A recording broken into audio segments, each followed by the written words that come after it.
ఆరాధనలో పాలు పంపులు పొందుటకు మీరే సహాయం దయచేయండి అని ప్రార్థన చేయించున్నాము తండ్రి.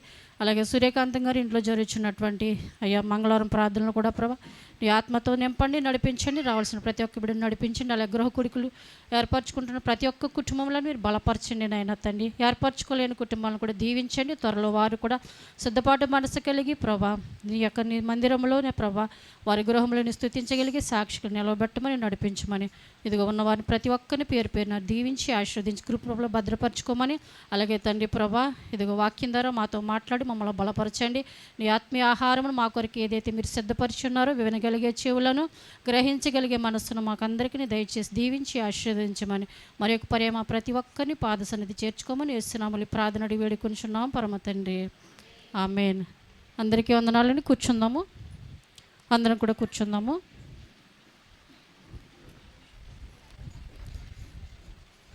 మీ అందరికీ ప్రభు పేట వందనాలు. ఈరోజు సాయంత్రము మరి ప్రాణస్థెప్ప కాళ్ళవారి కుటుంబంలో ప్రార్థన జరుగుతుంది. సాయంత్రము మరి వారి కుమార్తెలు ఇరువురు జయమ్మ లోవకుమారి ప్రార్థన ఏర్పరచుకుంటున్నారు. కాబట్టి మీరందరూ కూడా సాయంత్రము 6:30కి ప్రార్థన స్టార్ట్ అవుతుంది, వారింటికి రావాలి. అలాగే రేపు సాయంత్రం కూడా బ్రదర్ ఇస్సాక్ గారు ఇంటి దగ్గర మరి స్మారక గుడికి ఉంది, ఆ ప్రార్థన కూడా మీరు అందరూ రావాలి. అలాగే సూర్యకాంతం గారు 26వ తారీఖున మరి మధ్యాహ్నం ప్రార్థన ఆ కుటుంబంలో ఏర్పరచుకుంటున్న ప్రార్థన విషయం అందు కూడా సంఘంగా మనం అందరం కూడా రావాలి. ఆ కుటుంబాన్ని మరి ప్రార్థనతో మనం అందరం కూడా సంతోషపరచాలి. అలాగే ఏర్పరచుకున్న బిడ్డలను కూడా మరి డేట్లు కూడా ఇవ్వలేదు చాలామంది, కొంతమంది అయితే డేట్లు ఇచ్చారు. వారు కూడా మరి త్వరలోనే దేవుని యొక్క ఆశీర్వాదాలు దీవెనలు పొందాలని మనస్ఫూర్తిగా కోరుకుంటూ దేవుని యొక్క పరిశుద్ధ గ్రంథం నుంచి మరి కొద్ది నిమిషంలో వాక్య భాగం చూసుకుని తర్వాత దైవజనులకు సమయం అప్పగిద్దాము. దేవుని యొక్క పరిశుద్ధ గ్రంథం నుంచి నేరుగా వాక్య భాగంలోకి వెళ్దాము. 2వ తిమోతి రాసినటువంటి పత్రిక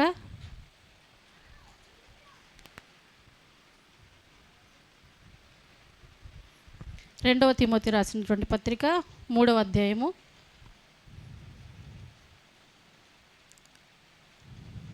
3వ అధ్యాయము మొదటి నుంచి చదువుదాము. అంత్య దినములలో అపాయకరమైన కాలములు వచ్చినవని తెలుసుకునుము. ఏలయనగా మనుష్యులు స్వార్థప్రియులను, ధనాపేక్షలు, బెంకములాడువారు, అహంకారులు, దోషకులు, తల్లిదండ్రులకు అవిధేయులు, కృతజ్ఞత లేనివారు. ఈ యొక్క లైన్ అండర్లైన్ చేయండి. కృతజ్ఞత లేనివారు. తర్వాత చదవండి. అనురాగరహితులు, అతిద్వేషులు, అపవాదికులు, అజితేంద్రియులు, క్రూరులు, సజ్జన ద్వేషులు, ద్రోహులు, మూర్ఖులు, గర్వాంధులు, దేవుని కంటే సుఖానుభవము ఎక్కువగా ప్రేమించేవారు, పైకి భక్తి గలవారి వలె ఉండియు దాని శక్తిని ఆశ్రయించని వారునే ఇందురు. ఇట్టి వారికి విముఖుడవై ఉండుము. చాలండి ప్రియమైన దేవుని బిడ్డలారా, మరి ఇట్టి వారికి విముఖుడవై ఉండుమని ఎవరు చెప్తున్నారు? అపోస్తులైన పౌలు మరి తిమోతికి చెప్తూ ఉన్నాడు. ఏమనంటే మరి అంత్యకాలమైన దినములలో అపాయకరమైన దినములు మరి ఉండి ఉన్నవి.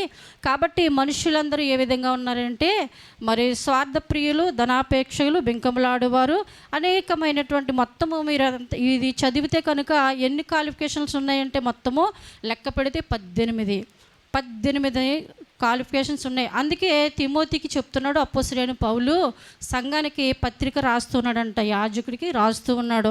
ఇట్టి వారికి నీవు విముఖుడవై ఉండుము, అంటే నువ్వు జాగ్రత్తగా ఉండుము. సంఘానికి రాస్తూ ఉన్నాడు. ఏ విధంగా ఉన్నారంట? పైకి భక్తి గల వారి వల్లే ఉన్నారు, కానీ శక్తిని ఆశ్రయించలేకపోతే. ఈ దినాన్న చాలామంది ప్రియమైన దేవుని బిడ్డలారా, చేతిలో బైబిల్ ఉంటుంది, కానీ బైబిల్లో ఏముందో తెలీదు ఎవరికి కూడా. దినదినము నెమరు వేస్తే తెలుస్తుంది. మందిరానికి వెళ్ళి వాక్యం వింటారు, కానీ వాక్య ప్రకారం నడిచే అనుభవము లేదు ఈ ఒక్కరికి కూడా. అందుకనే చెప్తున్నాడు తిమోతికి అపోస్తలుడైన పౌలు, అంత్యకాలమైన దినములు అపాయకరమైన దినములు, కాబట్టి మనుషులను జాగ్రత్తగా ఉండుము. అంత మాత్రమే కాదు, కానీ మరి మనుషులు స్వార్థప్రియులు, ధనాపేక్షలు, బెంకములాడువారు, అహంకారులు, దోషకులు, తల్లిదండ్రులకు అవిధేయులు, తర్వాత ఏంటంటే కృతజ్ఞత లేనివారు. ఈరోజు మన అంశం ఏంటంటే దేవుని యందు మనము కృతజ్ఞత కలిగి ఉండాలి.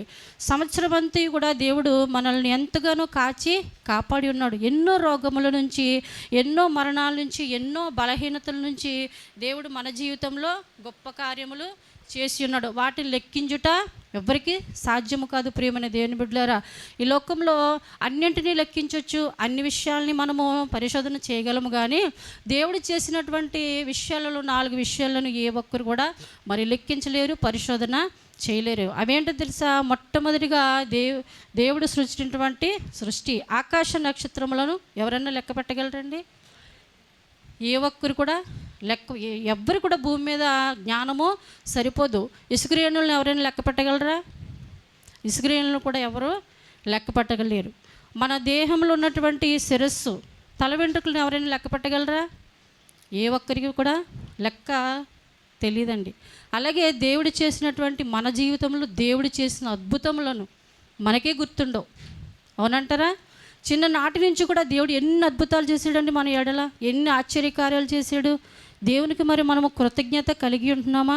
అదే చెప్తున్నాడు అపోస్తలుడైన పౌలు. సంఘమంతా ఎలా ఉందంట? కృతజ్ఞత లేనివారు, స్వార్థప్రియులు, ధనాపేక్షకులు, బింకంలాడువారు, పైకి భక్తి గల వారు వెళ్ళి ఉన్నారు, కానీ దాని శక్తిని ఆశ్రయించలేకపోతున్నారు. భక్తి ఉంది కానీ క్రైస్తవుడికి శక్తిమంతులుగా ఏ ఒక్కరు కూడా ఈ దినాలలో లేకపోతున్నారు. భక్తిగా ఉంటే సరిపోదు, కానీ శక్తిమంతులుగా ప్రతి ఒక్కరూ మారితేనే దేవుని యొక్క రాజ్యంలో అర్హులు. కాబట్టి వీరెవ్వరూ ఇలా ఉన్నారు కాబట్టి వారందరికీ నువ్వు విముఖుడమై ఉండు. కాబట్టి అపోస్తలుడైన పౌలు తన చివరి దినాలలో ఇంకా చనిపోతాను, ఇంకా చివరి దినం ఇంకా హతసాక్షి అయిపోతాడు. అటువంటి సమయంలో ఈ యొక్క పత్రికనే తిమోతికి రాసి ఉన్నాడు. ప్రియమైన దేవుని బిడ్డలారా, కాబట్టి చాలామంది ఈ దినాలలో దేవునికి కృతజ్ఞత చెల్లించే క్రైస్తవులు తక్కువ మంది అయిపోయారండి. కాబట్టి చూడండి, ఒకనొక దినమున బిలాముకి కృతజ్ఞత ఉందా?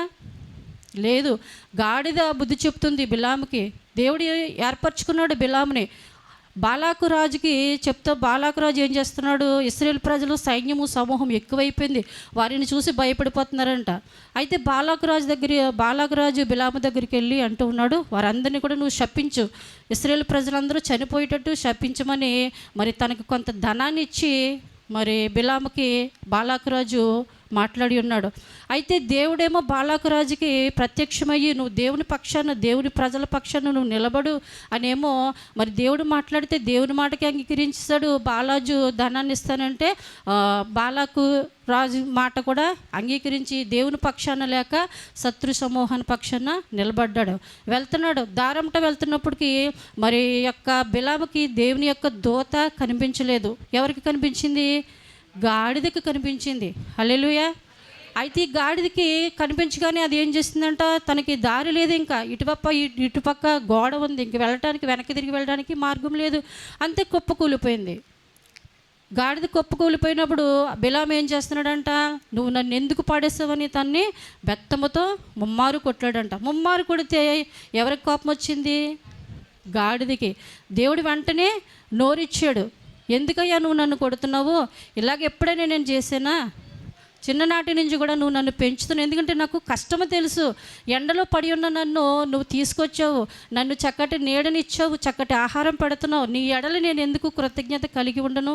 ఎప్పుడైనా ఇలా జరిగిందా అంటున్నప్పటికీ దేవుడు యొక్క బిలాము కన్నులను తెరిచాడంట. తెరవగానే దేవుని యొక్క దూత కనిపించింది. ప్రియమైన దేవుని బిడ్డలారా, గాడిదకి కృతజ్ఞత ఉంది. ఎప్పుడు కూడా బిలామును పడేయలేదు, ఎప్పుడు కూడా కాపరికి నమ్మకముగా ఉన్నది. కానీ మనుష్యుడైనటువంటి బిలాముకి కృతజ్ఞత లేదు. హల్లెలూయా. చూసారండి, గాడిదకి తన యజమాని పట్ల కృతజ్ఞత ఉన్నది. దేవుని మాటను తను అంగీకరించింది, తన యజమాని మాటను మరి చిన్ననాటి నుంచి కూడా తను ఎప్పటి నుంచి అయితే తను పెంచాడో అప్పటి నుంచి కూడా మరి తను ఎంతగానో కాచి కాపాడుకుంటూ వస్తూ ఉన్నది.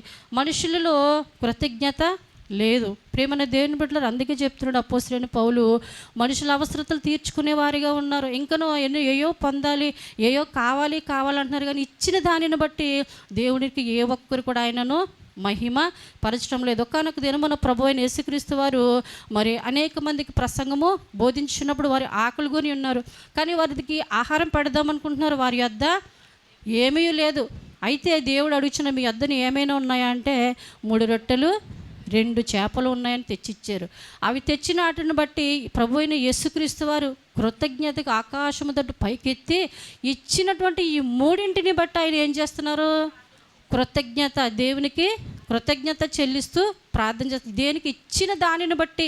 2 కాదు, 1 కాదు, దేనికైనా సరే ఎప్పటికప్పుడు దేవునికి కృతజ్ఞత కలిగి ఉండడం మానవ యొక్క నైజం, క్రైస్తవుడి యొక్క లక్షణం. అది గొప్ప లక్షణం. ప్రేమైన దేవుని బిడ్డలారా, బిలాములో ఇది లేదు, ఇది కనిపించలేదు, గాడిదలో కనిపించింది. అందుకే చెప్తున్నాడు అపోస్తలుడైనటువంటి పౌలు, వారికి నువ్వు విముఖుడవే ఉండు. కృతజ్ఞత లేనివారిగా ఈ లోకంలో చాలామంది జీవిస్తూ ఉన్నారని. కాబట్టి ప్రతి ఒక్కరు కూడా కృతజ్ఞత కలిగి జీవిస్తేనే దేవుని యొక్క రాజ్యము మనము పొందుతాం. కాబట్టి ఇదేనా దేవునికి కృతజ్ఞత కలిగి జీవించాలి అంటే మనము ఏం చేయాలి? మరి భక్తులు ప్రవక్తలు ఏ విధంగా చేస్తున్నారో వారిని బట్టి కొన్ని విషయాలు మనము నేర్చుకుందాము, చూద్దాము. దేవుని యొక్క పరిశుద్ధ గ్రంథం నుంచి 1 దశలోనిక పత్రిక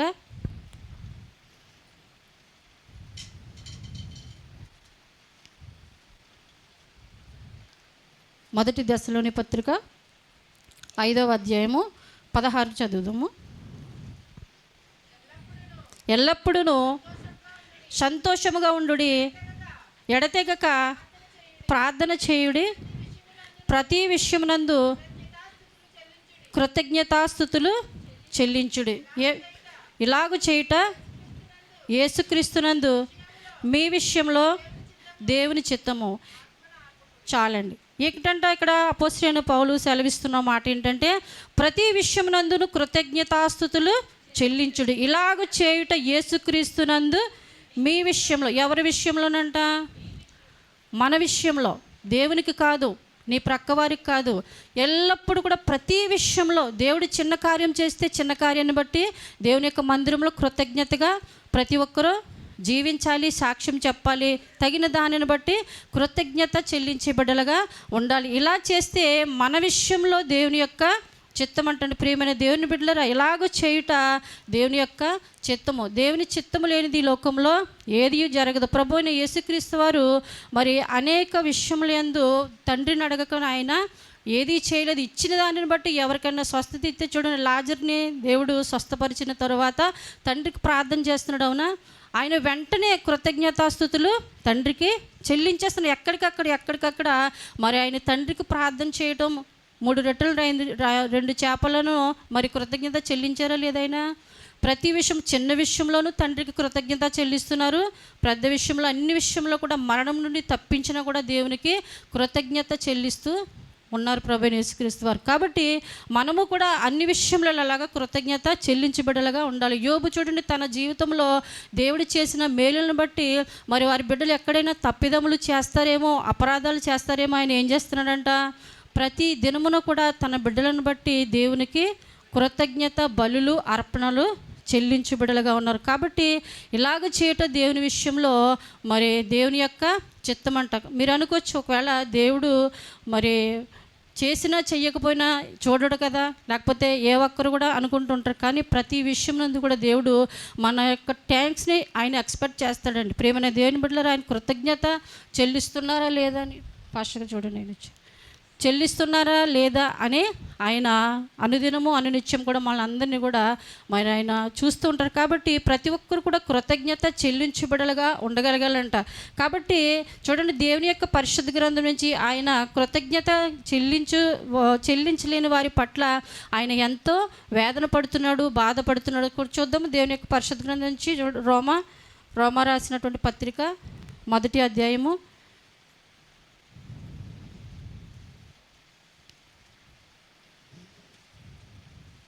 1వ అధ్యాయము 21వ వచనం చదువుదాము. మరియు వారు దేవునిని ఎరిగియు ఆయనకు దేవునిగా మహిమపరచలేదు, కృతజ్ఞతాస్తుతులు చెల్లింపను లేదు, కానీ తమ వాదముల యందు వ్యర్థులేరు. ఎవరంటండి? దేవుడు తెలుసు ప్రతి ఒక్కరికి కూడా, క్రైస్తవులకి దేవుడు తెలుసు, దేవుని యొక్క మహిమ తెలుసు. అయితే దేవుడు తెలిసి కూడా ఆయనను దేవునిగా ఏ ఒక్కరు కూడా మహిమపరచలేదంట, కృతజ్ఞతాస్తుతులు చెల్లింపను లేదు. ఇశ్రాయేలు ప్రజలు ఎన్నో అద్భుతాలు, ఆశ్చర్యకార్యాలు, మేలులు వారి పట్ల చేసి ఉన్నాడు. కానీ ఏ ఒక్కరు కూడా అవసరతలు తీర్చుకున్న వారిగా ఉన్నారు తప్ప మరి ఆయనను స్తుతించేవారుగా, కృతజ్ఞతలుగా ఏ ఒక్కరు కూడా లేకపోతూ ఉన్నారు. ప్రియమైన దేవుని బిడ్డలారా, మనుషులు స్వార్థ ప్రియులుగా ఏ ఒక్కరూ ఉండకూడదండి. బలవంతులుగా ఉండాలి. మరి క్రైస్తవులుగా చక్కగా అన్ని విషయములందు సంఘములోను లేకపోతే సమాజంలోనూ చక్కటి క్రైస్తవులు, చక్కటి మరి దేవుని ఆత్మ రోషము కలిగిన బిడ్డలని సాక్ష్యము పొందాలండి. అంత మాత్రమే కాదు, కానీ ప్రతి ఒక్కరు కూడా దేవుని యందు విశ్వాసంలో ఉండగలిగినప్పుడే దేవుని యొక్క రాజ్యమును మనము పొందుకుంటూ ఉంటాము. అయితే ఇక్కడ ఇశ్రాయేలు ప్రజలు దేవునిని స్తుతించలేదంట. ఆయన ఎన్నో అద్భుతాలు చేశాడు, ఆశ్చర్యకార్యాలు చేసి ఉన్నాడు. మన జీవితంలో కూడా దేవుడు చేసిన మేలులు ఎన్నో మరెన్నో. కానీ మనము సాక్షులుగా నిలబడతామా? ఏ ఒక్కరు కూడా సాక్షులుగా నిలబడమండి. కాబట్టి ఎప్పుడు కూడా మరి ప్రతి విషయంలో దేవుడు చిన్న కార్యం చేసిన దేవుడను స్తుతించాలి, పెద్ద కార్యము చేసినా కూడా దేవుడను స్తుతించే బిడ్డలుగా మనం ఉండాలి. ఒకానొక దినమున మరి దేవుని యొక్క జీవగ్రంథంలో అనేకులు హతసాక్షులుగా మారి ఉన్నారు, దేవుడను స్తుతించగలిగే బిడ్డలుగా ఉన్నారు. కాబట్టి చూద్దాము, ఇంకొక మాట చూద్దాము. దేవుని యొక్క పరిశుద్ధ గ్రంథం నుంచి లూకా సువార్త 17వ అధ్యాయము.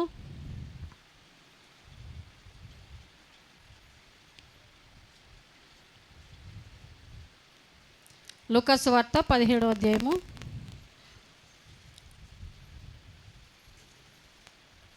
12వ వచనం చదువుదాము. ఆయన ఒక గ్రామంలోనికి వెళుచుండగా ఆయనకి ఎదురుగా వచ్చి దూరమున నిలిచి, యేసు ప్రభువా, మమ్ము కరుణించమని కేకలు వేసిరి. ఆయన వారిని చూచి, మీరు వెళ్ళి మిమ్మును యాజకులకు కనపరచుకుడని వారితో చెప్పారు. వారు వెళ్ళుచుండగా శుద్ధులైరి. వారిలో ఒకడు వారు స్వస్థత నొందుట చూచి గొప్ప శబ్దంతో దేవుని మహిమపరచు తిరిగి ఆయన యొద్దకు వచ్చిరి. కృతజ్ఞతాస్తుతులు చెల్లించుచు ఆయన పాదముల యొద్ద సాగిలపడెను. వాడు సమరయుడు. ఒకానొక దినమున ప్రభు అయిన యేసుక్రీస్తు వారు మరి ఆ యొక్క ప్రాంతంలో ప్రయాణమైపోచుండగా మార్గం యందు మరి 10 మంది కుష్ఠరోగులు ఆయనకి ఎదురుగా వచ్చారంట. ఎదురుగా వచ్చి మరి యేసు ప్రభు మమ్మల్ని కరుణించమని కేకలు వేశారంట. బిగ్గరగా కేకలు వేశారంట. ఆపదలో ఉన్నప్పుడు ఏ ఒక్కరైనా సరే బిగ్గరగానే కేకలు వేస్తారు. ఆపద తీరిన తర్వాత కేకలు ఉండము కదండి. అందుకని మనుషులు కృతజ్ఞత లేనివారని అపోస్తలుడైన పౌలు తిమోతికి పత్రిక రాస్తున్నాడు. ఈ 10 మంది కూడా వారి అవసరతను బట్టి ప్రభువా మమ్మల్ని కరుణించని కేకలు వేశారంట.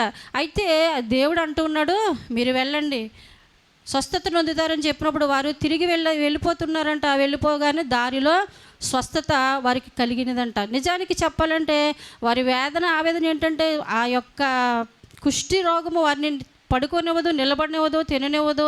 ఎంతో శ్రమ పడ్డారు. నిజంగా కుష్టి రోగం అంటే మాటలు కాదండి. అంతటువంటి నరకం అనుభవిస్తున్నటువంటి 10 మంది కూడా ఎంత కాలం నుంచో అనుభవిస్తున్నారు. కానీ ఒక్క క్షణంలో దేవుడు స్వస్థపరిచాడు. ఎంత కృతజ్ఞతగా ఉండాలండి.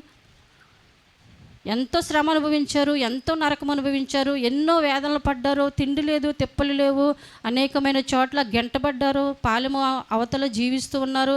తినడానికి తిండి లేదు, త్రాగటానికి నీరు లేదు, సమాజంలో తిరగాలంటే వారికి స్వతంత్రత లేదు, ఏమీ లేదు.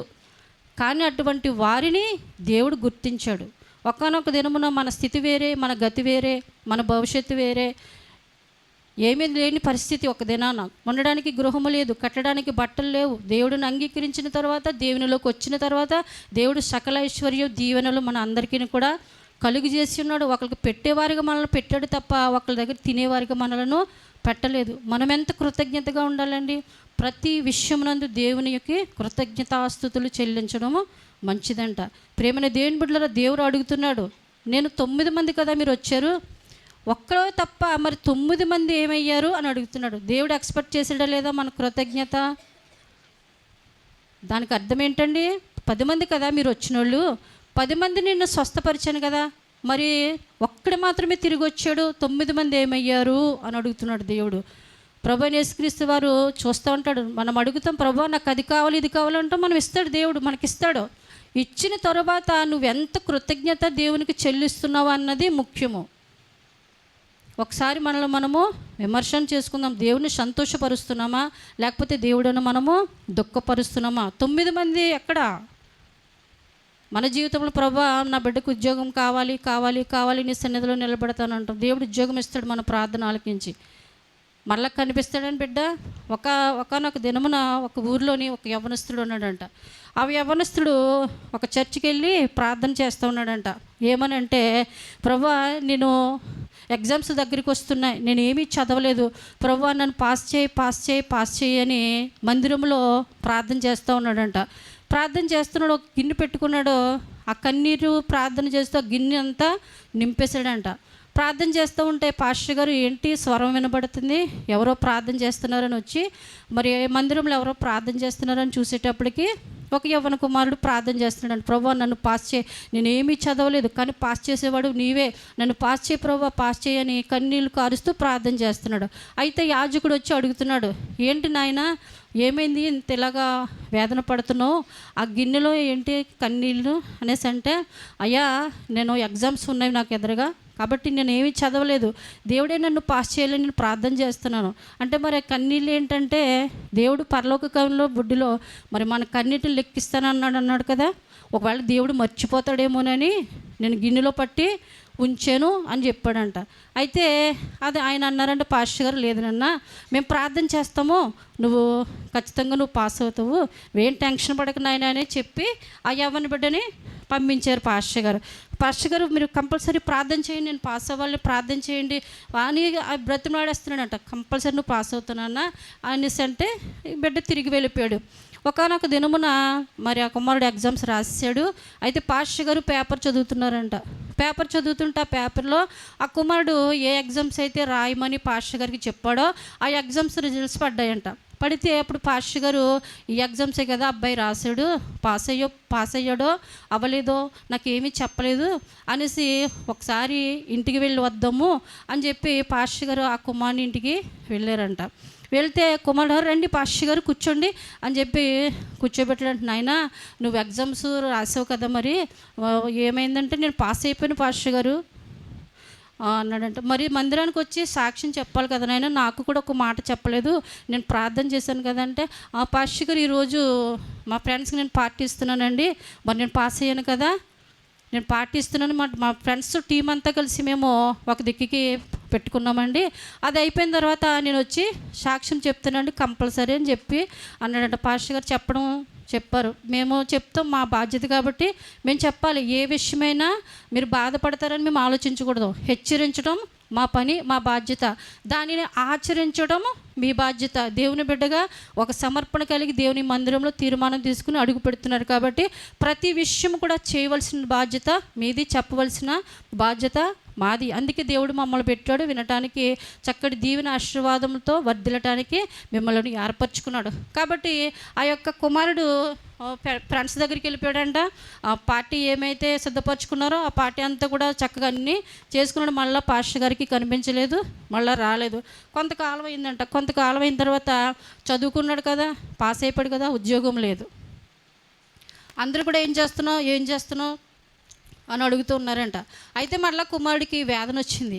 అది ఎక్కడికి వెళ్ళినా ఏం చేస్తున్నావు అని అడుగుతున్నారు, కాబట్టి నాకు ఎక్కడికి వెళ్ళిన ఉద్యోగం దొరకట్లేదు, మళ్ళీ దేవుని దగ్గరికి వెళ్ళి మళ్ళీ కన్నీటి ప్రార్థన చేస్తానని మళ్ళీ అదే చర్చికి వచ్చి మళ్ళీ బలిపండి దగ్గర గిన్నె పట్టుకుని వచ్చి, ప్రభా నాకు ఉద్యోగం దయచేయి, నువ్వే కదా నన్ను పాస్ చేసావు, నువ్వే నాకు మళ్ళీ ఉద్యోగం ఇస్తావు, ప్రభా ఉద్యోగం అని మళ్ళీ గిన్నె పెట్టి గిన్నెలో కన్నీళ్ళు పెట్టి మళ్ళీ మొదలు పెట్టాడంట. మళ్ళీ పాస్టర్ గారు ఎవరైనా ప్రార్థన చేస్తున్నారని మళ్ళీ వచ్చి చూసేటప్పటికి ఈ కుమారుడు, నాయన బాగున్నావా, ఎలా ఉన్నావంటే, పాస్టర్ గారు బాగానే ఉన్నానండి అని చెప్పాడు. పాస్ అయిపోయినా మళ్ళీ ఏంటి ప్రాబ్లం అంటే, మళ్ళీ నాకు ఉద్యోగం కావాలండి పాస్టర్ గారు, నాకు ఉద్యోగం కొరకు ప్రార్థన చేయండి, నాకు ఎక్కడికి వెళ్ళినా ఉద్యోగం ఏం చేస్తున్నావు అని అడుగుతున్నారంటే, లేదన్న కంపల్సరీ నీకు ఉద్యోగం వస్తుంది, మేము ప్రార్థన చేస్తామంటే ఇదిగో మళ్ళీ కన్నీళ్ళు ప్రార్థన చేసి మళ్ళీ కన్నీటిని గిన్నెతో పాస్టర్ గారికి అప్పగించాడంట. ఆ తర్వాత వెళ్ళిపోయాడు. తర్వాత అనుకున్న రీతిగానే చక్కటి జాబ్ వచ్చింది. మరలా పాస్టర్ గారు ఈ కుమారుడు రావట్లేదు, జాబ్ వచ్చిందా లేదా అనేసి మరలా ఒకసారి ఫోన్ చేద్దామని ఫోన్ చేస్తే, నాయన ఏం చేస్తున్నావు అంటే, పాస్టర్ గారు నేను ఇందులో జాబ్ చేస్తున్నానండి, నెలకి ఇంత శాలరీ అండి అన్నాడు. మరి చెప్పాలి కదా నాయన, ఒకసారి వచ్చి మందిరంకి వచ్చి దేవుడు చేసిన మేలులు, దేవుడు చేసిన అద్భుతములు కృతజ్ఞత చెల్లించు, వచ్చి నువ్వు సాక్ష్యం చెప్పు, నీ సాక్ష్యము అనేకులను బలపరుస్తుంది, నీకులాంటి యవ్వనస్తులను స్థిరపరుస్తుంది అని దేవునికి ఒక బలమైన సాధనములుగా ప్రతి ఒక్కరు కుటుంబాలు కూడా వర్ధిల్లుతాయి అని చెప్పేటప్పుడు ఆయన అంటున్నాడంట, పాస్టర్ గారు నేను వస్తానండి చెప్తానండి అని మరలా మర్చిపోయిన తర్వాత మరలా కొన్నాళ్ళకి పెళ్ళి అవ్వట్లేదంటే, ఏజ్ అయిపోతుంది, సంబంధాలు దొరకట్లేదు, పిల్ల దొరకట్లేదు ఎక్కడనే. మళ్ళీ భ్రమ ఏమి కలిగింది, మళ్ళీ పాస్టర్ గారు చర్చ్ దగ్గరికి వెళ్తే మళ్ళీ మంచి అమ్మాయిని ఇస్తాడు దేవుడని మళ్ళీ నిరీక్షణతో సంబంధాలు ఏ ఒక్కటి రావట్లేదు, ఎవరో చేసుకోవట్లేదు. మళ్ళీ ఏజ్ అయిపోతుంది, మళ్ళీ వచ్చి మొదలుపెట్టాడంటే గిన్నె పెట్టుకుని వచ్చి, ప్రభువా నా పెళ్లి చేసేవాడు నువ్వే, నన్ను పాస్ చేసావు, నాకు ఉద్యోగం ఇచ్చినవాడు నువ్వే, మళ్ళీ నాకు పిల్లనివి తండ్రి ప్రభా నువ్వు మొరపెడుతుంటే మళ్ళీ పాస్టర్ గారు వచ్చి అదే విధిగా ఏనాయినా మళ్ళీ వచ్చావంటే, ఇలాగ నాకు అమ్మాయితో ఇవ్వట్లేదండి, ఎవరోనే పెళ్లి సంబంధాలు రావట్లేదు, కాబట్టి చర్చిలోకి వచ్చాను, ప్రార్థన చేసుకుని నా కోసం మీరు ప్రార్థన చేయండి అయ్యగారు, మా ఆవిడ నేను చర్చికి వస్తామండి అని చెప్పేసి అన్నాడంట. పాస్టర్ గారి పని ఏంటి, ఆదుర్తగా వద్దితే చేసి పంపడమే, వస్తామా రామని. ఎంతమంది నిజంగా ఉద్యోగాలు ఎంతమంది వచ్చారండి, అవునా? ఉద్యోగాలు వచ్చిన తర్వాత ఈ యవనస్తులాగా మైరైపోయారు అవసరతల కొరకు. అలాగే మళ్ళీ ప్రార్థన చేస్తే పాస్టర్ గారు ప్రార్థన చేశారంట. ప్రార్థన చేస్తే చక్కటి అమ్మాయి వివాహమైంది. మళ్ళీ మనోడు మైరైపోయాడు, కనబట్టలేదు. మళ్ళీ పాస్టర్ గారు ప్రార్థన చేసి పాప మళ్ళీ కుమారుడు ఏమైపోయాడు, రావట్లేదు, మందిరానికి రావట్లేదు, కనిపించట్లేదు అని మళ్ళీ చెప్పి ఫోన్ చేస్తే, ఆ పాస్టర్ గారు బాగానే ఉన్నానండి, నాకు మ్యారేజ్ అయిపోయింది, నాకు అబ్బాయి పుట్టేలాగా ప్రార్థన చేయండి బాబు అన్నాడండి. ఏమన్నాడండి, నాకు అబ్బాయి కావాలండి బాబు, అబ్బాయి పుట్టేలా ప్రార్థన చేస్తాండి, మా అబ్బాయి నేను మా ఆవిడ వచ్చి 3 సాక్ష్యాలు ఒకేసారి చెప్పేస్తామండి చర్చిలోని అనేసి అన్నాడు. అయితే పాపం మళ్ళీ పాస్టర్ గారు అలాగే నాయన ఇంకేం చేస్తారు మరి పాస్టర్ గారు, ఏమనకూడదు, ఏమనంటే దుబాధ, సరేనైనా నేను ప్రార్థన చేస్తాను, కంపల్సరీ నీకు అబ్బాయి పుడతాడు అనేసి అంటే, తర్వాత యథావిధిగా దేవుడు అడిగగానే గిన్నెడు ఇచ్చేస్తున్నాడు కదా దేవుడికి, మరలా దేవుడు అబ్బాయిని ఇచ్చాడు. అబ్బాయిని ఇచ్చిన తర్వాత ఇంకా పాస్టర్ గారు కలవలేదు, అబ్బాయి కలవలేదు, శుభ్రంగా మొత్తం పెద్దోళ్ళు అయిపోయారు, పెరిగిపోయారు. మరలా ఒక ఫోన్ వచ్చింది, పాస్టర్ గారు అని ఫోన్ వచ్చింది. ఏనైనా ఎలా ఉన్నావు, బాగున్నావు బాబు అంటే, బాగున్నానండి, నా బిడ్డలు నన్ను చూడట్లేదు పాస్టర్ గారు, మా ఆవిడ నన్ను లెక్క చేయట్లేదండి, నా కోసం ప్రార్థన చేయండి, నేను చాలా బలహీనతతో ఉన్నాను, నాకు మొత్తం చాలా నీరసం అయిపోయింది, చనిపోయే పరిస్థితి వచ్చేసింది, డాక్టర్ గారు అయితే బ్రతకమని చెప్తున్నారండి అని చెప్పాడు. చూసారండి ఎంత కాడికి తెచ్చుకున్నాడు. పాస్టర్ గారు అన్నారు, నువ్వేం దిగులు పడకనైనా నేను ప్రార్థన చేస్తాను. బిడ్డలు చూడనేసారంట, ఇంకెవ్వరు కూడా పట్టించుకోవట్లేదు, పక్కోళ్ళు పట్టించుకోవట్లేదు, బిడ్డలు పట్టించుకోవట్లేదు, భార్య కూడా పట్టించుకోవట్లేదు. పాస్టర్ గారు అన్నారు ఒక మాట, వయసు ఉన్నంత కాలము నువ్వు వెతికిలాడుతూనే ఉన్నావు, మందిరానికి రాలేదు, దేవుని కృతజ్ఞత చెల్లించలేదు, దేవుని యొక్క సాక్ష్యము నువ్వు చెప్పలేదు, నీ కొరకే తిరిగిలాడవు, కానీ దేవునికి ఇంచు కూడా నువ్వు సమయమో ఇవ్వలేదు నాయన, నీ అవసరతలు నువ్వు తీర్చుకున్నావు, ఏజ్ అయిపోయిన తర్వాత ఇంక నువ్వు దేవునికి ఏం చేయగలవు, కాబట్టి నేను ప్రార్థన చేస్తానని చెప్పి పాస్టర్ గారు ప్రార్థన చేసిన తర్వాత ఆ కుమారుడు చనిపోయాడు. ఏం సాధించాడండి, ఏమన్నా సాధించాడా? ఎల్లకాలము దేవుడు నాకు అది కావాలి ఇది కావాలని అడిగి తీసేసుకుంటున్నాం, తీసుకున్న దానిని బట్టి మరలా దేవునికి కృతజ్ఞత చెల్లించట్లేదు. మనకు తెలుసు, నేను కూడా పెద్దగా ఏం చెప్పనక్కర్లేదు, మనందరూ కూడా మీరు అందరూ వాక్యం తెలుసు, ఒకసారి చెప్తే మీరు అందరూ కూడా గ్రహిస్తారు, సంఘం అంతా కూడా ఒకసారి గ్రహిస్తారు. ఇంకా చాలా విషయాల్లో కొద్ది వెనకపాటుతనం ఉంది మనలో, దానిని సరి చేసుకున్నప్పుడు మన జీవితంలోనూ మన బిడ్డల భవిష్యత్తులను దేవుడు ఎక్కడో పెడతాడు. దేవా నా బిడ్డకి ఉద్యోగం కావాలని ప్రార్థన చేస్తావు, దేవుడు నీ బిడ్డకి ఉద్యోగం ఇచ్చాడు, నీ బిడ్డకి ఇచ్చిన జీతంలో దేవునికి కృతజ్ఞత లేదు, బిడ్డని కూడా చర్చికి వారి భవిష్యత్తు ఏమైపోతుందో నువ్వు ఒక్కసారి ఆలోచించు. దేవుడికి ఇచ్చే విషయంలో చాలా కృతజ్ఞతలుగా దేవుడు జీవించాలి. ఒక కుష్ఠరోగి ఉన్నాడంట, మార్కు సువార్త 1వ అధ్యాయము 40వ వచనంలో ఉంటుంది. ఆయన యేసుప్రభు వారి దగ్గరికి వెళ్ళి అన్నాడంట, ప్రభువా నీకు ఇష్టమైతే నన్ను స్వస్థపరిచి ప్రభు అన్నాడంట. దేవుడు వెంటనే ఆలస్యం లేదు, నాకు ఇష్టమే, నువ్వు శుద్ధుడు కమ్మని ముట్టుకుని లేవనెత్తి స్వస్థపరిచాడంట. ఈ విషయము ఎవ్వరితోని నువ్వు చెప్పకు, కానీ నీ యాజకునికి నువ్వు కనపరుచుకో. ఆ కుమారుడు ఎంతో కృతజ్ఞతతో మరి దేవుని యొద్దనే అడుగుతుంటే దేవుడు ఏం చెప్తున్నాడు, నీ కృతజ్ఞత చెల్లించడము ఇక్కడ నాకు కాదు, నీ యాజకుడు ఎంతో కష్టపడుతున్నాడు, నీ కోసం ఎంతో ప్రార్థన చేస్తున్నాడు. ఎక్కడ వాళ్ళు నువ్వు నీ కృతజ్ఞత? నిన్ను నమ్మి నీ కొరకు కన్నీటి ప్రార్థన చేసి నీ బాగువోగులు చూసి నువ్వు వర్ధిల్లాలి అని ఆ దీవారాత్రము ధ్యానముతో నీ యొక్క కుటుంబం కొరకు పట్టుదల కలిగి ప్రార్థన చేస్తున్నాడు కదా. నీ యొక్క సొంత దైవజనుడు అక్కడికి వెళ్ళి నువ్వు కృతజ్ఞత చెల్లించమన్నాడు. హల్లెలూయా. మన అవసరతలు తీరిపోతే ఇంకేంటి కృతజ్ఞత? చర్చ్ ఒకటి, కానుక వేరొకటి. కానీ ప్రభువైన యేసుక్రీస్తు వారు ఏం చెప్తున్నారు, నీ యాజకుడికి, నీ సొంత యాజకుడికి మాత్రం నీ మోషే నియమించిన కానుకను సమర్పించు. ప్రేమైన దేవుని బిడ్డలారా, ఒకానొక దేవుని నయమాను కుష్టి పొందాడు. అవునండి, నయమాను కుష్టి బాగు చేసిన ఎలీషాకి ఏం పట్టుకెళ్ళాడు? రథముల మీద, రౌతుల మీద కానుక పట్టుకెళ్ళాడా లేదా? యాజకుడికి పట్టుకుని వెళ్ళి ఎవరు తినాలి? యాజకుడు తింటే దేవుడు తిన్నట్టు, అంతే కదండి.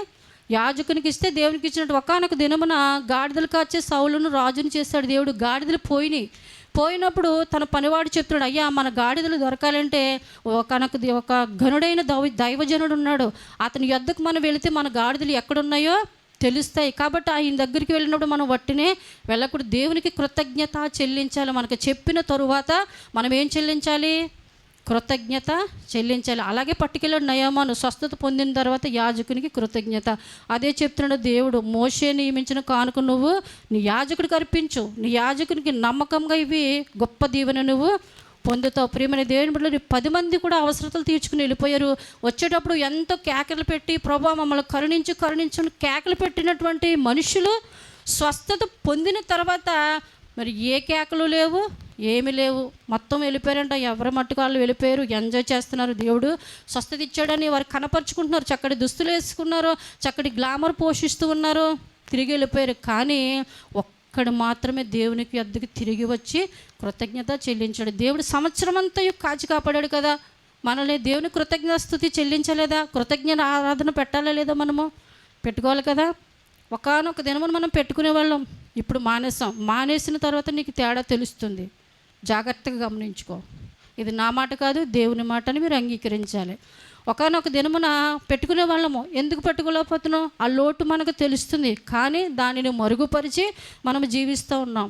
ప్రేమైన దేవుని బిడ్డలారా, విన్న వాక్యమును బట్టి సరి చేసుకున్నవాడు ఖచ్చితంగా గొప్ప దీవెన పొందుతాడు. ఒకవేళ విని కూడా మనము ఇంకా నిర్లక్ష్యం పెడుతూ సరేలే అలాగ చెప్తారు అనుకుంటే కనుక మనము ఆ యొక్క యవ్వనస్తుడు ఉద్యోగం పొందాడు, పాస్ అయ్యాడు, వివాహం చేసుకున్నాడు, మరి మగబిడ్డ అన్నాడు, అన్నీ ఇచ్చాడు దేవుడు. అడిగిన ప్రతీది కూడా దేవుని బాధ్యత ఇవ్వడం, దాన్ని నిలబెట్టుకున్నది లేనిది మన ఇష్టం. నిలబెట్టుకుంటే దేవుని యొక్క రాజ్యము, నిలబెట్టుకోకపోక ఒకవేళ పొందేసి అవసరతలని తీర్చేసుకుని దేవుని నిర్లక్ష్యపడితే ఖచ్చితంగా నరకం మనకి తప్పదు. కాబట్టి ప్రియమైన దేవుని బిడ్డలారా, 10 మంది కూడా మరి తిరిగి రాలేదు, ఒక్కడే తిరిగి వచ్చాడు. దానిని బట్టి దేవుడు సంతోషపడ్డాడు. ఇంకో మాట చూద్దాం దేవుని యొక్క పరిశుద్ధ గ్రంథం నుంచి. కీర్తనలు 105వ కీర్తన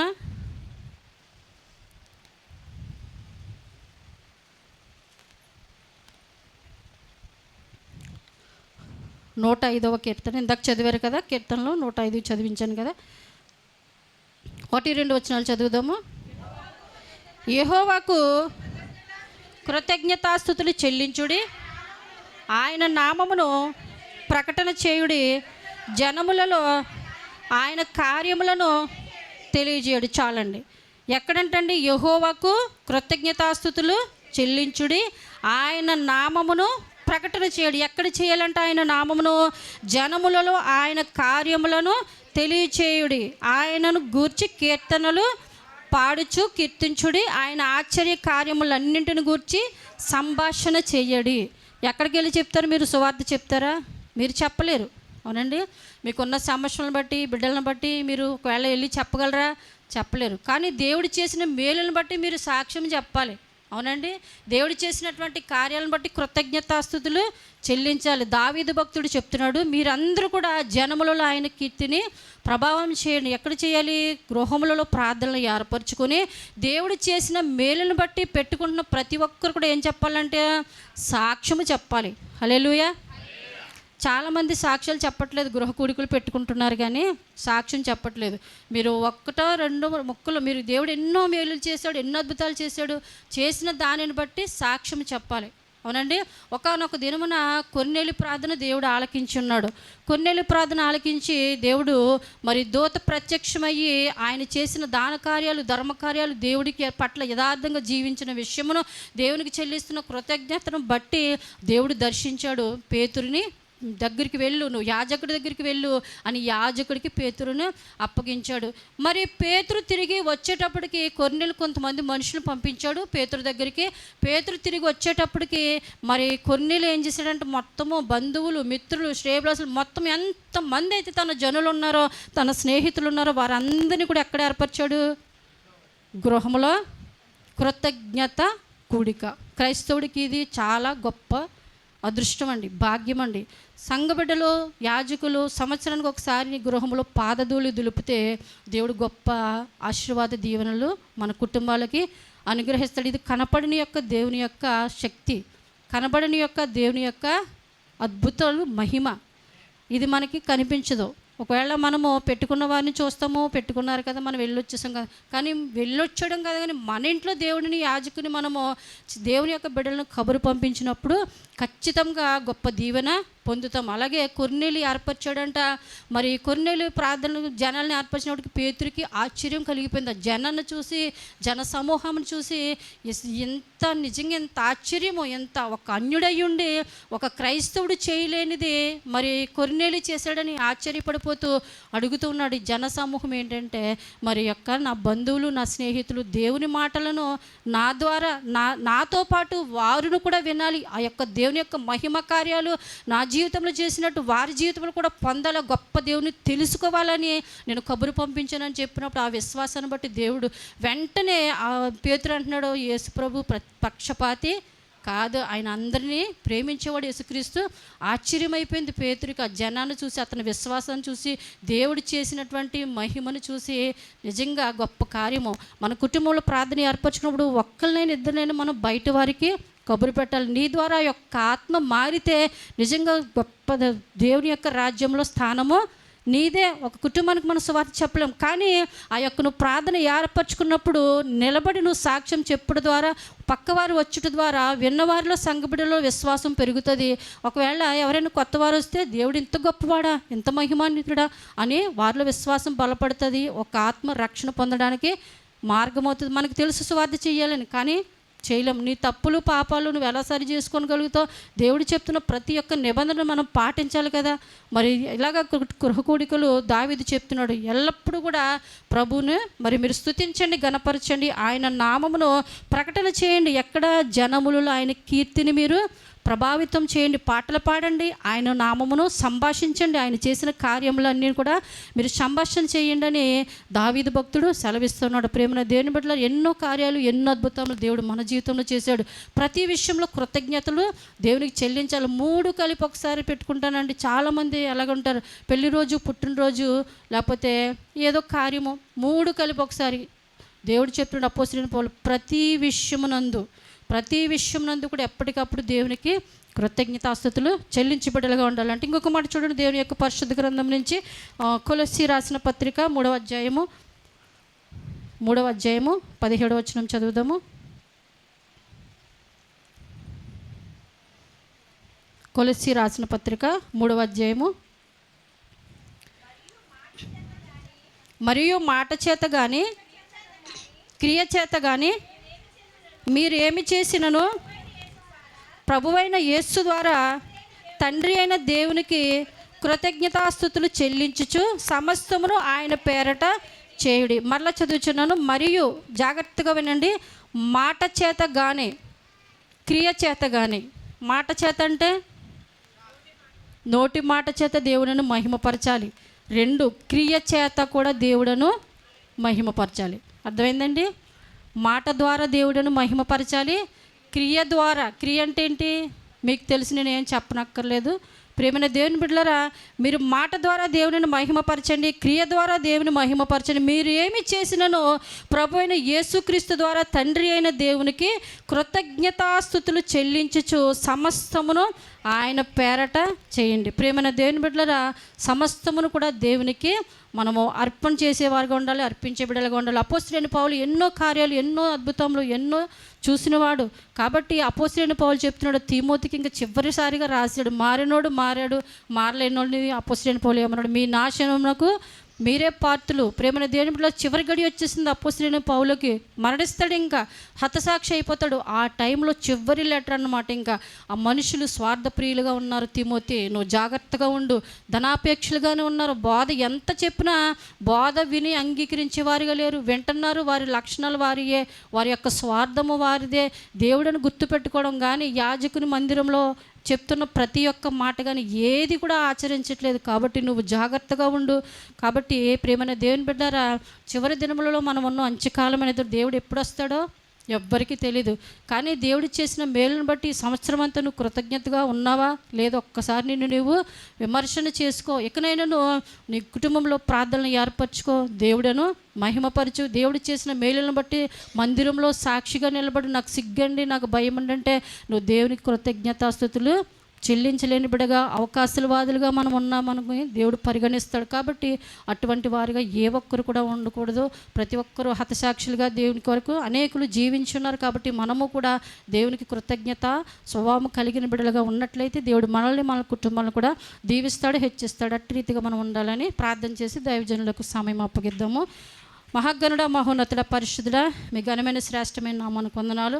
ఎంతకాలము తండ్రి మమ్ములను, మా బిడ్డలను, మా కుటుంబీకులందరినీ మీరు ఎంతగానో కాచి కాపాడి ఉన్నారు. లెక్కించలేనటువంటి కార్యాలు ప్రభా మా జీవితంలో మీరు చేసి ఉన్నారు ప్రభా. ఇదిగోనైనా ప్రభా ఈ సంవత్సరం అంతా ఎన్నో మేలులు చేసి ఉన్నారు. చేసిన దానిని బట్టి ఈ చివరి నెలలో ప్రభా కృతజ్ఞత కూడికలు మేము ఏర్పరచుకుని బలమైన సాధనంగా, బలమైన దేవుడను ప్రభా నిన్ను స్తుతించి, కీర్తించి, గణపరిచే సాక్ష్యమును, భాగ్యాన్ని మా జీవితంలో దయచేయండి. భక్తులన్నవారు, ప్రవక్తలు, రాజులు ఎంతోమంది నాయన ప్రభా నీ కృతజ్ఞతాస్తుతి కలిగి ఉన్నారు ప్రభా. మేము అటు అవకాశవాదులుగా ఎంత మాత్రం ఉండకూడదు నాయన. ఇది ఇశ్రాయేలు ప్రజలైతే దేవుడని తెలుసుండి కూడా దేవుడిని మహిమపరచలేదని తండ్రి ఇదిగో ఎంతో వేదన పడుచు ఉన్నాడు దేవుడు నాయన ప్రభా. అటువంటి అవకాశవాదులుగా మేము ఉండకూడదు. బిలాముకైతే నాయన ప్రభా గాడిద చేత బుద్ధి చెప్పించున్నావు తండ్రి ప్రభా. గాడిదకి తండ్రి ప్రభా కృతజ్ఞత ఉంది, కానీ ఇదిగో మనుషుడైనటువంటి బిలాముకు లేదు ప్రభా. అట్టి వారుగా మేము వండుకుంటున్నట్లు ప్రభా నీ యందు సాక్ష్యం పొందే బిడలుగా ఉండాలి. అయ్యా తండ్రి ప్రభా నీ యొక్క రాజ్యంలో కుడిపార్సను మేము నిలవాలి తండ్రి ప్రభా. ఈ లోకంలో మీ రాజ్య సువార్తను మేము ప్రకటించాలి, ప్రార్థనా పరులుగా సాక్ష్యం పొందాలి ప్రభా. నీవు మేలులు చేసిన దానిని బట్టి ప్రభా అనేకులకు తండ్రి సాక్షులుగా, అనేకులు కూడా ప్రభా మేలులు పొందగలిగే భాగ్యులుగా తండ్రి మేము నిలబడడానికి సహాయం దయచేసి దీవించండి, ఆశీర్వదించి. వచ్చిన ప్రతి ఒక్క బిడ్డను మరొక పర్యాయం వినగలిగిన చెవులను, గ్రహించగలిగే మనస్సును దయచేసి నీకు సాక్షులుగా మేమందరం నిలబడే సాక్ష్యం దయచేయమని యేసునామములో ప్రార్థన అడిగి వేడుకొనిచున్నాము మా ప్రియ పరలోకపు తండ్రి. ఆమేన్. అందరికీ వందనాలండి.